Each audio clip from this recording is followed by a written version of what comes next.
You're out doing your shopping for Christmas. Do you ever stop and think about what the politics are of the companies that you buy from? There's a group that thinks you should, called Second Vote. Your first vote, by the way, at the ballot box. Your second vote is how you spend your hard-earned money.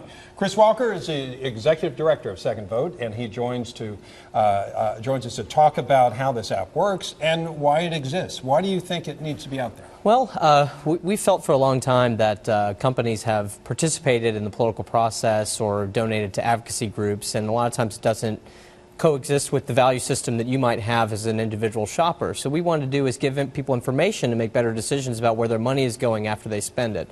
Okay, so what you do is you rank some of the top stores from 1 to 10, 10 being the most conservative, 1 obviously the most liberal.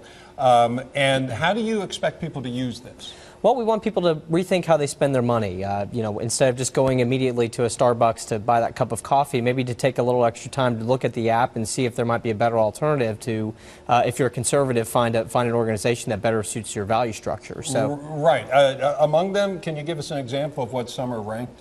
Oh, absolutely. Well, for instance, Starbucks is a good example right off the top of my head. It's Christmas season. Everybody loves the Christmas blend, but they may not necessarily like the politics that go with it. If you're a pro-life supporter, Starbucks has done a lot of issues with Planned Parenthood. If you're a traditional marriage person, Starbucks has done a lot for gay marriage initiatives. So we just want to be able to make sure that people have that information ahead of time. Now, you're a conservative, so yes. Do you expect conservative people to use this more? Well, that's our goal. We cater towards conservatives, but our liberal friends have used it and told us they've used it as well, and we're a 501c3, so we don't necessarily have the political side of it.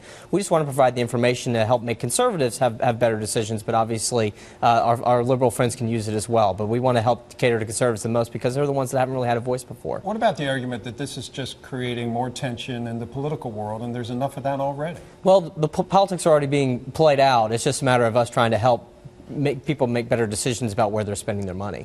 But you can show if people are more liberal, they can still use the app for that as well. Sure, right? They can use it in the opposite direction, I guess, of what it's intended. But our goal is to help conservatives. A lot of times we've seen left-wing groups pressure companies over a long number of years. We want to just be able to help make that counterbalance and, frankly, get companies to more to neutral than anything. Okay, so if people want this, they can go to your website, secondvote.com, yep. and they just create an account by logging on there, give it an email address and a login or a password, and you're good to go. And we're good to go. All right. Chris, thank you very much. Thanks, Bob. Appreciate it.